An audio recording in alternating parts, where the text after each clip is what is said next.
అజ్ఞాతంలో ఉన్న మావోయిస్టులు వనాన్ని వీడి జనంలోకి రావాలని ములుగు జిల్లా ఎస్పీ డాక్టర్ శబరీష్ ఐపీఎస్ కోరారు.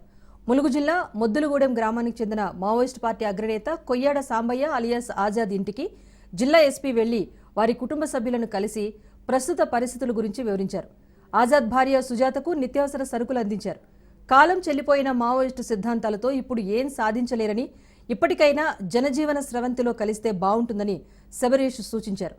వారి తండ్రి ఆరోగ్య పరిస్థితి చూసుకునే కొడుకు అడవిలో ఉండి అనారోగ్యానికి గురవుతున్నారే తప్ప సాధించేదేమీ లేదని అన్నారు.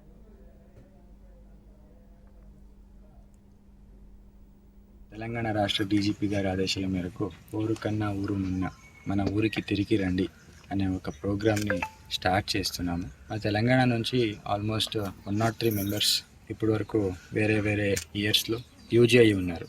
సిపిఎం మావోయిస్ట్ కానీ వేరే వేరే రకరకాల అప్పటి నుంచి చాలా నక్సల్స్ పార్టీలో జాయిన్ అయ్యి ఇప్పటివరకు యూజీగా ఉన్నారు. వాళ్ళందరికీ తెలంగాణ పోలీస్ నుంచి ఒకటే అపీల్, సరెండర్ అవ్వండి. లొంగిపోతే మీకు ప్రభుత్వం తరపు నుంచి రివార్డ్స్ ఉంటాయి. తర్వాత మీకు సంబంధించిన ఇళ్ళు కానీ భూమి కానీ అంతా rehabilitation measures will be able to provide you.